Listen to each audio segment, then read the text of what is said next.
तो चलो आज आपको मिलाते हैं जिम फील्ड के जाने माने नाम और फिटनेस कोच मैक्स सर और बिजनेसमैन मैक्स सर से। Hello friends. आपके बारे में कुछ बताइए। मेरे बारे में तो कुछ बताने लायक है नहीं, मैं इतना बड़ा कोई इंसान नहीं हूँ। लेकिन मैं अपने प्रेक्षकों को सब बताना चाहूँगा कि अभी राइट नाउ मैं मेरे जिम की चेन चला रहा हूँ मैक्स फिटनेस के नाम से। और मेरे साथ में मेरा एक फैमिली बिजनेसमैन है, वो भी मैं उसमें हूँ मैं।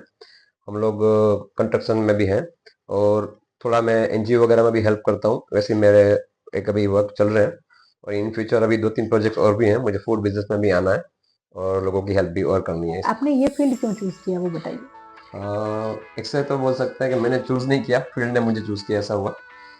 हम लोग तब जाते थे हमारा वर्कआउट करने के लिए और उस टाइम पे यहाँ पे सिर्फ सिटी में एक ही जिम था और वो भी मेरे पापा के फ्रेंड्स थे। और उनके वहाँ पे जब हम गए तब स्ट्रक्चर भी ऐसा हुआ करता था कि कोई बेसिक कोच नहीं हुआ करता था, वो सर बताएंगे वही करना है। और जब हम वर्कआउट करने जाते थे कोई गाइड वाला होता नहीं था। सर बहुत अच्छे से सिखाते थे लेकिन कोई कोच नहीं होता था, माने सब लोग अपने हिस्से करते थे। तब से मुझे थोड़ा हुआ था कि मैं किसी को गाइड करूँ, हमें कुछ आता है तो हम उसको सिखाते थे। फिर ऐसे करते करते हम लोग अपने ट्रेनिंग करते गए, फिर इस फील्ड में मुझे आगे इंटरेस्ट दिखा तो तब मैंने स्टार्ट किया। लेकिन एक टाइम ऐसा भी आया तो मुझे छोड़ना पड़ा। मैं मेरे पापा के बिजनेस के साथ आ चुका था, तब मुझे थोड़ा ऐसा फील हुआ कि मैंने क्यों छोड़ा, क्योंकि हेल्थ को छोड़ना अच्छी बात नहीं होती है। तो मैं वर्कआउट करता लेकिन मुझे सबको कराने का मन होता था, तो हम लोग उसी जिम में जाके चाबी लेके सबको वर्कआउट कराते थे। ये लो ये वर्कआउट करो, ये वर्कआउट करो। तब हमने कुछ सर्टिफिकेशन नहीं किया था, मैं बात कर रहा हूँ 2004 की, मैंने अभी से 20 साल पहले की बात कर रहा हूँ। हम सबको गाइड करते थे, तो जो ओनर थे उन्होंने मुझे गाइड किया कि अगर आपको इसमें जाना है तो आप कोर्सेज वगैरह कर लो। तब गोल्ड्स का हमने कोर्स किया था 2006 के आसपास। तब मुझे पता चला कि इस फील्ड में क्या इंटरेस्ट है, किस तरह से आगे बढ़ सकते हैं, किसी की हेल्प कर सकते हैं और कोचिंग क्लासेस पे वर्कआउट हो सकते हैं। इस तरह से करते करते हम उसमें आगे बढ़े और फिर ऐसे ऐसे क्लाइंट्स मिलते गए जिनको रिजल्ट मिला तो मुझे अच्छा लगा कि अगर ये बंदे लोग इतना अच्छा कर सकते हैं तो हम आगे क्यों ना बढ़े। फिर एक अच्छी अच्छी चेंज आने लगी हमारे अपने सिटीज़ में, तो हम उसमें स्टार्ट करें। क्या बोलते हैं, जॉब करने के लिए स्टार्ट कर रहे थे कि हम लोग कहीं जॉब करें तो हमें और काम करने मिलेगा इस प्रोफेशनल लाइन में, क्योंकि एक चेन में काम करना कोई अच्छी बात होती है। और वहाँ जब मैं चेन में गया तब एक अच्छी शुरुआत हुई कि मुझे वहाँ जाके मेरा एक गोल मिला कि मैं राजकोट में करा रहा हूँ और वहाँ पे पूरी दुनिया को ये लोग चला रहे हैं, तो हम लोग यहाँ पे हैं तो पूरी दुनिया में क्यों नहीं है। तब से मेरा थोड़ा इसमें एंगेजमेंट और बढ़ गया, तो मुझे इंटरेस्ट बढ़ा कि मैं भी मेरी एक चेन बनाऊँ। तब से मैं इसके अंदर घुसा। तो वैसे स्टार्ट हुई आपकी फिटनेस हाँ। जर्नी। ओके सर, आपकी लाइफ के बारे में कुछ बताइए, जैसे आपकी स्ट्रगल, फैमिली का क्या सपोर्ट रहा इस जर्नी में। अच्छा। बोल सकते हैं सपोर्ट में तो सिर्फ मेरी माँ और भाई भी वगैरह सपोर्ट करते थे। दीदी थोड़ा बहुत उनको मम्मी डांटती थी तब डाइट वगैरह हो जाता था। सबसे मेन सपोर्ट है मेरी माँ का। और जब मैं कुछ भी नहीं था और फिर अभी जैसे जैसे मुझे दुनिया जान रही है, मेरे क्लाइंट्स पहचान रहे हैं, तो जो अभी सपोर्ट मिल रहा है वो अभी की बात है। लेकिन जब ये जर्नी स्टार्टअप की बात कर रहे हैं, एजुकेशन में बात करते हैं, तो मेरी माँ ने मुझे बहुत सपोर्ट किया। पापा करते थे लेकिन वो एक स्ट्रिक्ट बात होती है, करना है तो करो वरना गया हो घर पे, छोड़ो सब कुछ, ऐसा नहीं नखरा नहीं करने, इस तरह से बोलते थे। लेकिन उनको भी ऐसा थोड़ा होता था कि बच्चे बॉडी बनानी चाहिए। उन्होंने मुझे स्टार्ट करवाया अपने दोस्त के पास। और जो डाइट वगैरह में मुझे जो चीज़ें मैं वो नहीं समझता था, तो पापा जानबूझ के बिठा के खिलाते थे। तब समझ में नहीं आता था कि ये क्या कर रहे हैं, लेकिन वो सब देसी खाना खिलाते हैं, बाजरे का रोटला वगैरह। तो वो इतना मोटा होता था जनरली, ये उंगली जितना रोटला होता है और इतना बड़ा होता है। तो मम्मा की अगर अगर मूड में है तो वो रोटा इतना बड़ा बनेगा, उसको आपको खाना है। तो वो सब सपोर्ट ही थे। लेकिन अब पता चल रहा है कि वो लोग किस तरह से हमें गाइड करते थे, कितना हेल्प कर रहे थे। और फिर धीरे धीरे जिस तरह से फिर में आगे बढ़े, तो मेरे जो कोच हैं उनका नाम मैं लेना चाहूँगा, बाबी सर। तो वो लोग उनके स्टूडेंट्स होंगे, वो पहचानते होंगे। उन्होंने बहुत अच्छी मुझे ट्रेनिंग दी, उन्होंने मुझे आगे का रास्ता दिखाया, जिम कोचिज़ वगैरह हम लोग वहाँ सीखे। और मैंने फिर 6 दोस्त लोग हैं मेरे अभी रिसेंटली भी, और उस टाइम के भी है मेरे पास, जैसे असलम हो गया, वसीम हो गया, अफजल हो गया। हम लोग शायद 22-24 साल से हम दोस्त भी हैं और शायद तब से भी हम दोस्त हुए हैं, जिम से ही स्टार्ट हुए थे। उस तरह से मेरी जर्नी में उन लोगों ने भी सपोर्ट किया, कहीं छूट गया तो उन लोगों को मुझे रास्ता दिखा रहे कि सर जिम करना है तो क्या करोगे, और यहाँ कर दीजिए, हमारे एरिया में क्यों नहीं कर रहे हो। इस तरह से वो सपोर्ट करते थे। और कभी मैं जिम में नहीं पहुँच पा रहा हूँ तो वो भी जिम में मुझे गाइड करते थे। और लाइफ में थोड़ा बहुत उतार चढ़ाव आता था, तो जिम के बारे में भी वो हम लोग क्या करते थे, डिस्कशन करते थे भाई क्या करना है। तो उसी टाइम पे भी वो लोग दोस्त लोग आके सपोर्ट करते थे। और मेरी एक अच्छी दोस्त भी है, वो भी कैमरे में नाम उनका नहीं ले सकते। वो भी मुझे कभी बार गाइड करते हैं क्या जिम में कुछ हर्डल्स आए हैं तो क्या डिस्कस कर सकते हैं, चेयर कहाँ रखनी है। उस तरह से सब लोग मुझे हेल्प करते हैं और उसमें समझ निकलती है मेरी।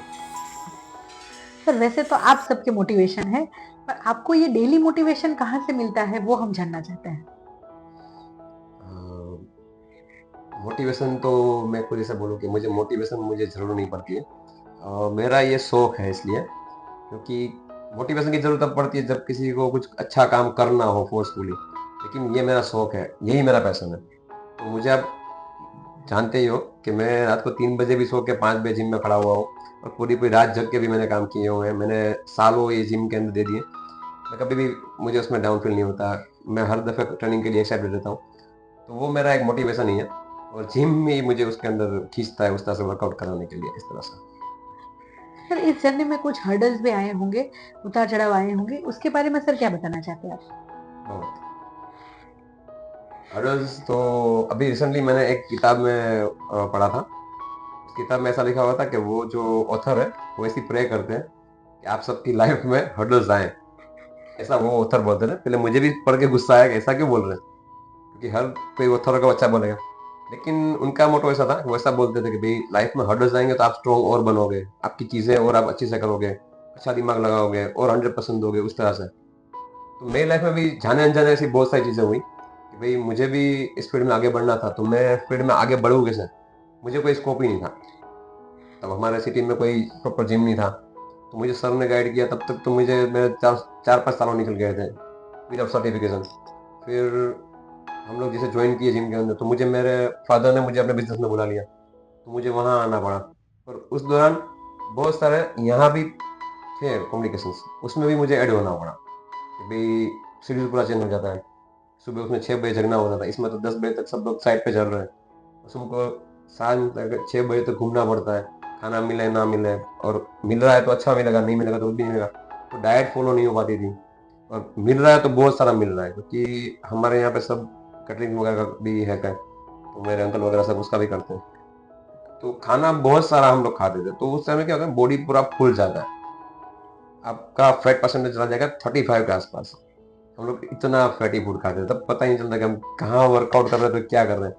अगर कोई बंदे को अगर सजा देना चाहो जिम वाले को, तो उसको फैट खिला दो तो वो उसके से सजा हो जाएगी।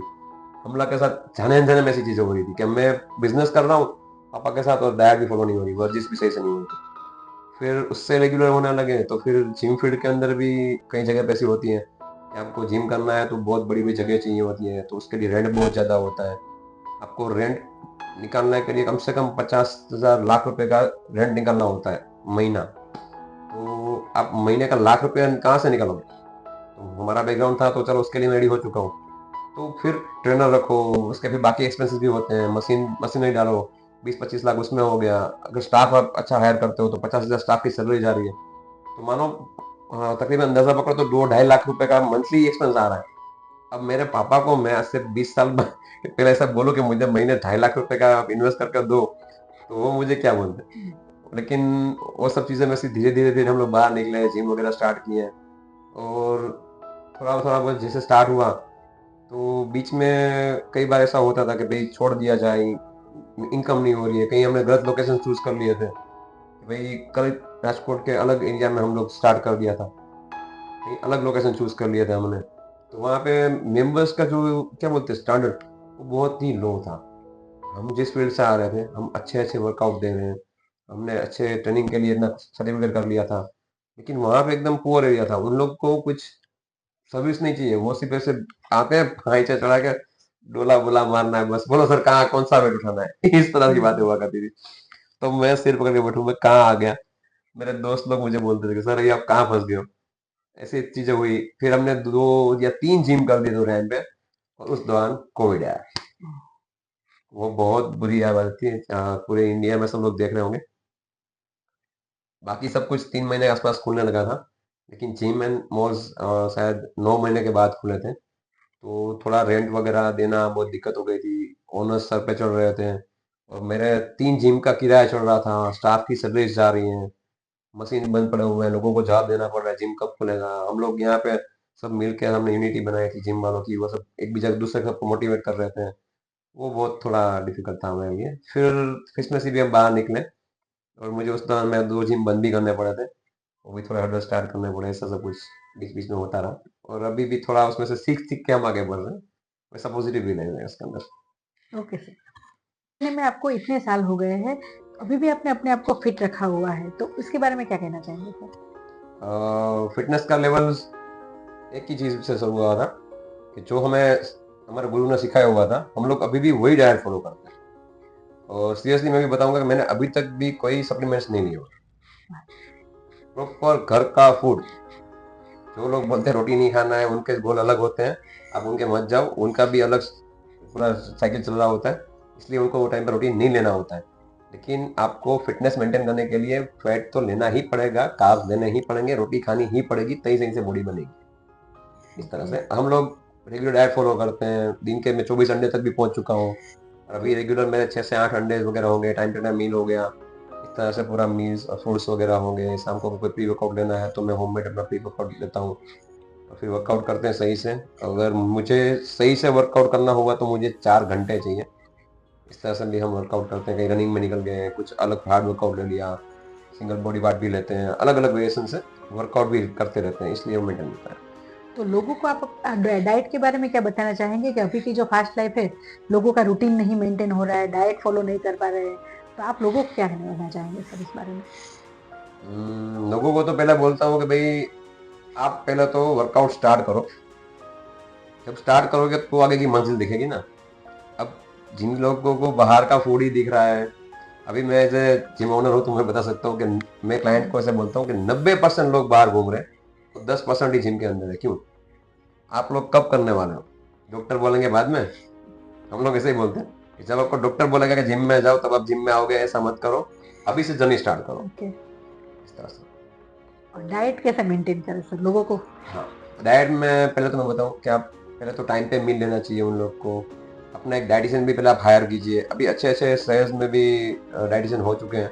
अपने आप कोई जिम सेंटर पे चाहिए, उनको मिलिए, आपकी बात शेयर करो, आपका गोल शेयर करो। जिस तरह से आप अपने रूटीन को फॉलो करते हो, एटलीस्ट मैं बोल रहा हूँ कि कोई जिम ट्रेनर के पास अच्छा है कि महीने में एक बार आप डाइट डिस्कस करो कि आपका गोल क्या है, तो आपको बताएगा किस तरह से क्या होता है।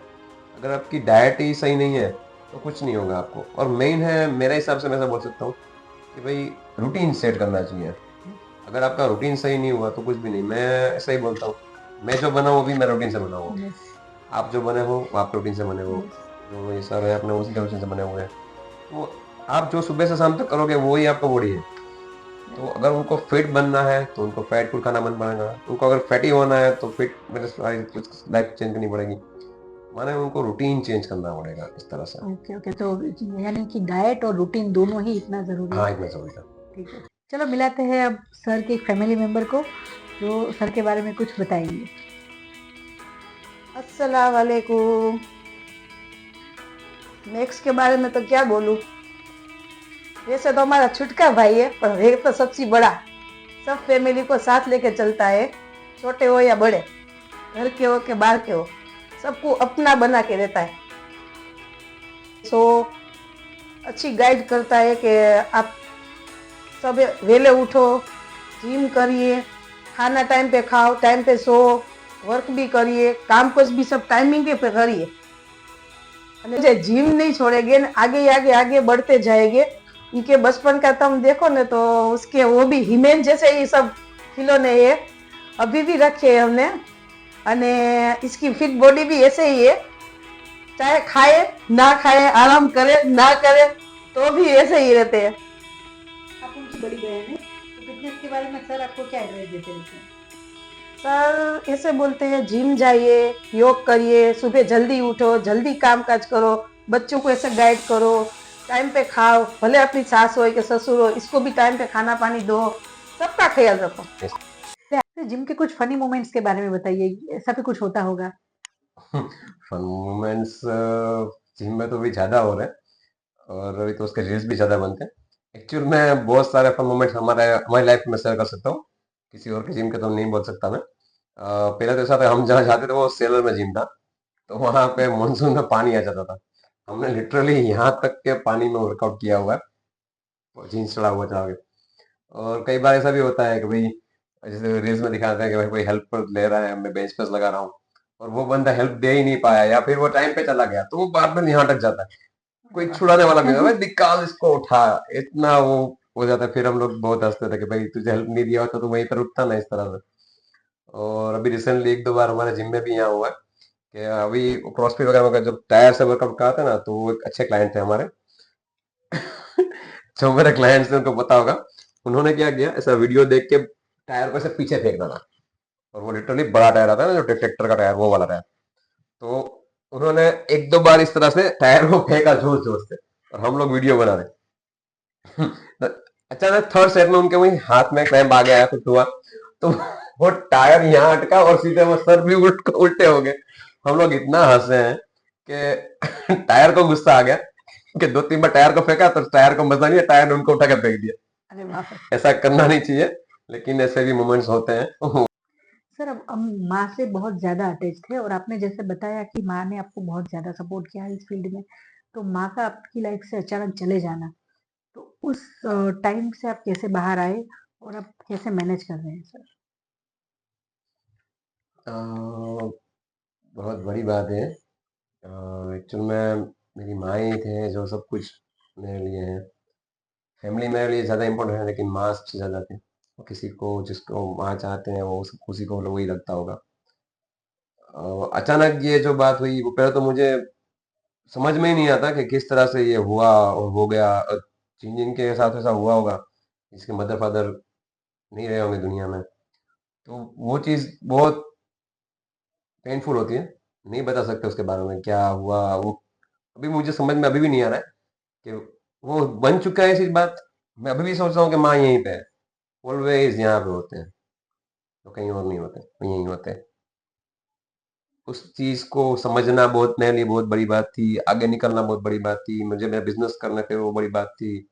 अचानक मेरी लाइफ में एक एक और मुसीबत आ चुकी थी, मुझे थोड़ा टाइम यहाँ से निकलना पड़ा था।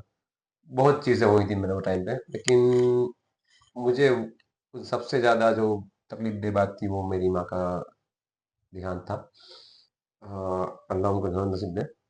लेकिन मैं अभी जो बाहर निकला हूँ तब से मैं वैसा ही सीख रहा हूँ कि मेरी माँ ने मुझे ऐसा बोला था कि बेटा तुझे जीना है, तुझे आगे बढ़ना है, वो सब गोल्स जो उन्होंने मुझे दिखाए थे, मैंने लिटरली मूवी की तरह मेरा सीन है, केजीएफ जिस तरह से है उस तरह से, कि भाई अपनी माँ के लिए पूरा सोना दुनिया का लाऊंगा माँ, सेम वैसा मेरा है।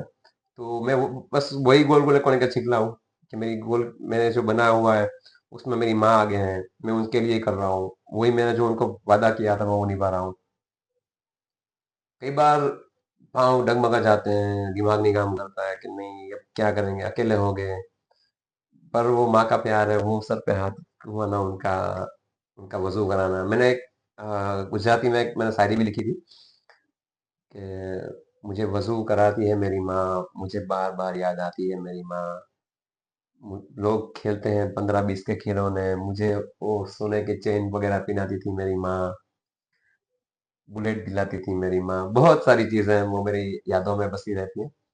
मैं उनको याद करता हूँ और उसी को मेरी ताकत बना के मैं आगे बढ़ते रहता हूँ। और फिर उस दौरान मैंने वो सब चीज़ों को एक्सेप्ट कर के फिर अभी आगे बढ़ रहा हूँ कि भाई ऊपर वाले ने जो किया है वो उसकी मर्जी थी, और हम ना किसी का अभी एक दिन वो आने ही वाला है, मलकुल मौत जो है वो उसका साथ जाना ही है। तो फिर अभी मैं उस बात को समझ चुका हूँ, और माने ना कि मेच्योरली उस बात से मैं एग्री होकर अब आगे बढ़ रहा हूँ कि अभी मेरा टाइम है, अभी मुझे आगे बढ़ना है और लोगों को आगे बढ़ाना है, बस उसको मैंने अपने पैशन में ऐड कर दिया है और मैं मेरी माँ के लिए कर रहा हूँ।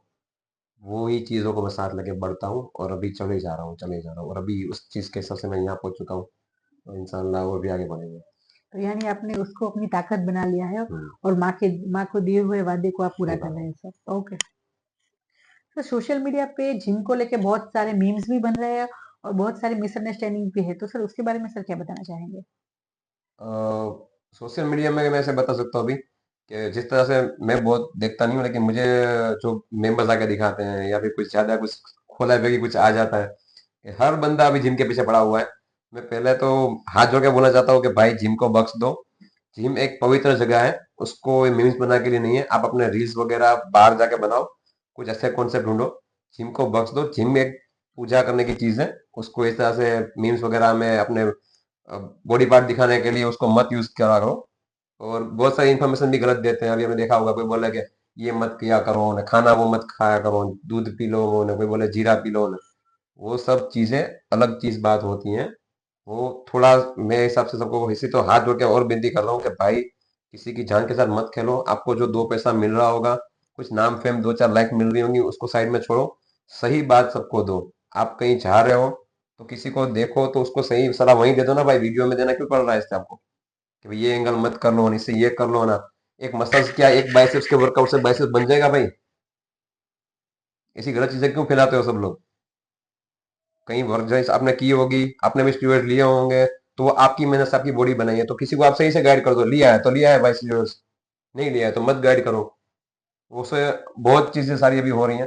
हाँ, अच्छे अच्छे गुरु पड़े हुए हैं, पीछे आप सर्च करो तो आपको पता चलेगा कि लोग जो देसी ट्रेनिंग सिखा रहे थे अभी वो कुछ मॉडिफाइड दे रहे हैं, तो उसका वो साइंटिफिकली दिखा रहे हैं कि ये सही है। वो सब चीजों को मैं सपोर्ट करता हूँ। लेकिन जो मीम्स बना रहे हैं और ये मत करो, ये कर लिया ना, यहाँ से खींच लिए डोरी, वो सब चीजें गलत बात है। या बोले कि पर्सन वाइज रिव्यूज, किसी का टमी यूज करना है तो वो खुद बंदे लूज कपड़े पहन के दिखा रहे हैं, इस तरह से करा करो। क्या इससे पेट के सिक्स पैक आ जाएंगे? यानी जो गाइड कर रहे हैं वो भी, और जो खुद जिम में आना चाहते हैं, दोनों दोनों ही लोगों को मिसगाइड कर रहे हैं हाँ सही कि है। ये करो ये मत करो। ठीक है, यानी दोनों ही उस तरफ से। हाँ सही है, अभी हाँ, ऐसा हो ठीक ही है। रहा है। अगर आप सोशल मीडिया यूज करते हो तो मुझे पता नहीं है, लेकिन अगर आप देखेंगे तो हर जगह अभी जिम के ही मीम्स चल रहे हैं। कोई हाँ, जिम के ही वर्कआउट कर रहा है, कोई इस तरह से वर्कआउट दिखा रहा है, सब लोगों को जिम का ही कॉन्सेप्ट मिला हुआ है। मैं तो एज ए जिम ओनर मैं ऐसा बोलूंगा कि भाई जिम को बख्श दो।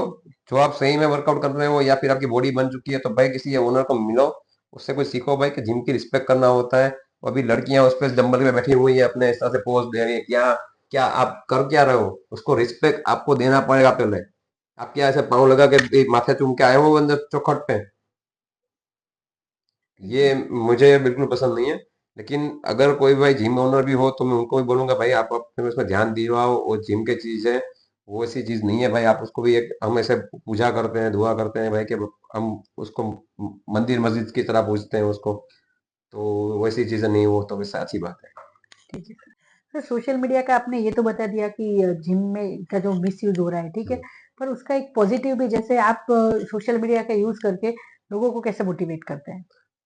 मैं ज्यादातर अभी मैं ऑनलाइन नहीं हूँ अभी, लेकिन अभी सब क्रेज चल रहा है तो लड़के लोग आके वो वीडियोस वगैरह बनवा देते हैं। तो मैं ऐसी सब अच्छी अच्छी टिप्स शेयर करता हूँ, कुछ वर्कआउट शेयर करता हूँ, मेंबर्स के जो पोस्टर होते हैं वैसे कुछ मैं शेयर करके उनको मोटिवेट करता हूँ। और मेरा अकाउंट है सोशल मीडिया पे, यूट्यूब पे भी है। हम लोग ऐसा हो तो कैप्शन में मेंशन कर देंगे उनको। और मैं भी ऐसा ही बताना चाहूंगा कि आप लोग सही नॉलेज लो और किसी गुरु के साथ जाओ। अगर मेरी भी आप बात मानते हो तो फिर प्लीज पहले तो वर्कआउट चालू करो। अगर आप वर्कआउट करोगे तो आप खुद मुझे याद करोगे कि नहीं, आपकी बॉडी जो आपको अंदर से जो लिटरली लाइट फील करवाएगी, जो गुड फील हॉर्मोन्स होंगे वो आपको रिलीज होंगे, तो बहुत अच्छा लगेगा। वैसी चीजें आप फॉलो करो। तो जो उसका आप सोशल मीडिया का पॉजिटिव यूज करके भी आगे बढ़ सकते हैं। यस। सर, आप अपना स्ट्रेस लेवल और वर्कलोड को कैसे मैनेज करते हैं? स्ट्रेस लेवल मैं ऐसे मानता हूँ कि वो कुछ होता ही नहीं है। स्ट्रेस तो अगर आप लोगे तो स्ट्रेस है, नहीं है तो कुछ भी नहीं है। और मैं सबको भी ऐसा बताना चाहूंगा कि भाई आप कोई भाई स्ट्रेस वगैरह लो मत। कुछ भी चीज वो आपके लिए स्ट्रेस है, लेकिन आपसे कोई बड़ा बंदा होगा उसके लिए कुछ भी नहीं होगी। जिस तरह से कोई बच्चा होता है, अगर उसको कहीं खड़ा होना है तो उसके लिए स्ट्रेस की बात हो, यार मैं कैसे खड़ा होऊंगा। कुछ अगर वो स्टडी है तो ये बोले, मैं कैसे पास करूंगा। तो उससे जो हायर भी भर रहा है, स्टडी कर रहा है, उसके लिए तो वो इजी बात होगी। अगर हमें कुछ ओके। अभी कुछ हम दाखला वगैरह दे देंगे, गुना कर दे देंगे, तो हम इजीली कर देंगे, क्यों, हमने स्टडी कर ली है तो हमारे लिए वो इजी बात है। लेकिन एट ए टाइम वो जब हम बच्चे थे तब अगर कोई बच्चा है तो उसके लिए वो हार्ड बात होगी। सेम ऐसा होता है, आप परिस्थिति के साथ उसको चलो, उसको स्ट्रेसली मत लो। इस तरह से मैं भी ऐसे ही मेरी लाइफ में गोल्स बना चुका हूँ। मैं खुद ऐसे ही फॉलो करता हूँ क्योंकि हर चीज को मैं लाइट ही लेता हूँ। हर चीज में पॉजिटिव सोचता हूँ कि अगर कुछ हुआ होगा तो एक मेरा एक मंत्र है कि जो होगा वो अच्छे के लिए होगा। अगर आप सब चीज को अच्छा सोचोगे तो अच्छा ही होगा ना। अभी हम लोग यहाँ बैठे हैं तो कुछ अच्छा लिखा होगा इसलिए हम यहाँ हैं। कुछ हम बाहर होते तो हमें कुछ कुछ और हो जाता। तो अभी हम अच्छी बातें कर रहे हैं, अच्छी बातें फैला रहे हैं। तो इस तरह से मैं स्ट्रेस को रिलीज कर सकता हूँ। और ज्यादातर मैं ऐसा मानता भी हूँ कि भाई स्ट्रेस को होता ही नहीं कुछ। अभी अभी मैं बोल सकता हूँ कि जवान लड़के लड़कियां हैं उनको बहुत स्ट्रेस आ जाता है। किसी को नींद नहीं आ रही है, किसी को गोली खानी पड़ रही है। लड़कियों भी की भी बहुत कंप्लेंट्स आती है कि भाई उनको पीसीओडी हो गया, पीसीओएस हो गया, आपको पता भी है उसका फुल फॉर्म क्या है, डॉक्टर ने बता दिया और आप चले आए। ऐसा बहुत बार होता है, मेरे बहुत सारे क्लाइंट्स आते हैं वो सब बोलते हैं, लेकिन आप देखो क्या हो रहा है, उनकी लाइफस्टाइल ही ऐसी है जो उनको वो सब चीजें दे रही है। बॉडी बहुत ही अच्छी चीज है, लेकिन वो सब चीजें वो सब ले रहे हैं, अंदर भर रहे हैं, तो भी पीसीओडी आ रहा है, डायबिटीज आ रहा है, बीपी आ रहा है, वो सब आएगा। और वो ये सब इंडिकेटर है। अगर आप जो चीज को जो स्टेज पे हो वो इंडिकेटर्स दिखा रहे हैं, वो खुद के अंदर वो लेना बंद करेंगे तो अपने आप ठीक हो जाएगा।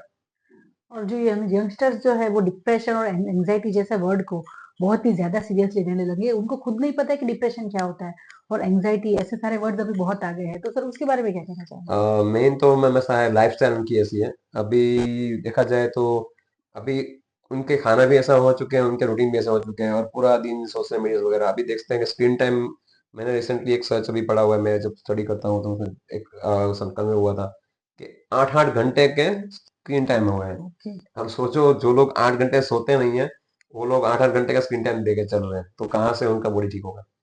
तो इसलिए उनको ऐसा सब कुछ हो रहा है, लेकिन उनको मैं ऐसी सलाह देना चाहूंगा कि भाई एटलीस्ट भाई कुछ फोन को भी आराम दे दिया करो, उसका अच्छा यूज करो, उसमें स्टडी करो, उसमें से कुछ आगे का दुनिया सर्च करो, किसी को कुछ सिखाओ। अभी साइट बहुत अच्छी हो चुकी है, आप चलो एंजॉयमेंट के लिए कर रहे हो सही है, लेकिन उसको कुछ अच्छा भी यूज करो ना। Okay sir. ऐसा सर हमने सुना है आप बहुत अच्छा लिखते हैं। वैसे तो आपसे हम आज बहुत ही ज़्यादा मोटिवेट हुए हैं, सबको बहुत कुछ सीखने को मिला है। तो आपकी जो लाइन से उससे कुछ आप लोगों को बताना चाहेंगे तो अगर? मैंने कुछ लिखा हुआ है अपने प्रेक्षकों के लिए। वो गुजराती में है, जो लोग गुजराती होंगे वो इजी समझ जाएंगे, ऐसा होगा तो मैं फिर हिंदी में भी समझा दूंगा, लेकिन उसका मजा है वो गुजराती में आएगा। रंग लगाओ आपका जो किसी का दिल जीत सके, रंग जमाओ आपनो कि कोईनो दिल जीती ले, रंग लगाओ आपनो कि कोईनो दिल जीती ले, रंग लगाओ ताकतनो કે કોઈ તાકાત તમને ના રોકી શકે, કરો મદદ એ તાકાતથી જેને એ તાકાતની જરૂરત છે, કરો મદદ કોઈની જેને એ તાકાતની જરૂરત છે, એની દુઆ તમને કામ લાગશે।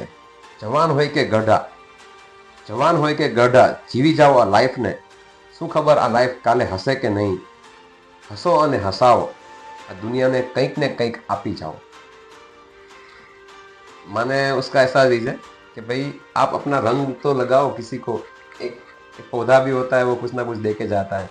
तो हम तो इंसान हैं, हम 50-60 साल जीते हैं, लेकिन देखा जाए तो वो सब लोग अच्छा कुछ दे के नहीं जा पाते हैं। कुछ दे के गए हैं इसलिए हम अच्छा फील कर रहे हैं, दुनिया में अच्छे ऐसे लोग भी गए हैं। तो हम ऐसा ही रखें ना, हम सब कुछ दे के जाएंगे तो दुनिया अच्छी रहेगी, तो आगे जाके किसी को काम लगे इस तरह से।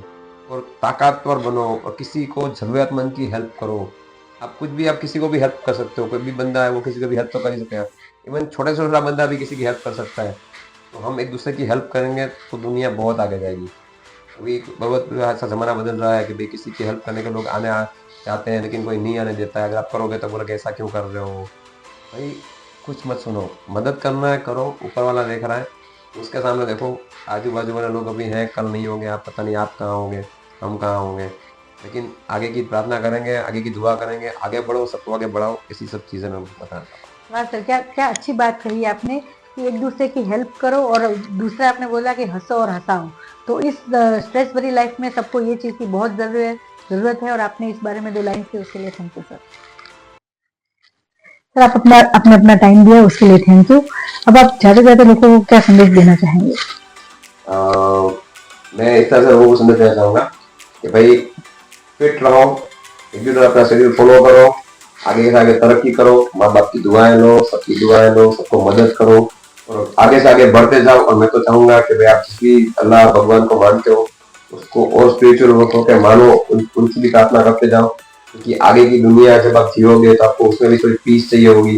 योगा वगैरह करो, उस तरह से लाइफ के अंदर सीरियस हो और आगे बढ़ो इस तरह से। Thank you very much sir, आपका टाइम देने के लिए थैंक यू। इस वीडियो को एंड तक देखने के लिए थैंक यू।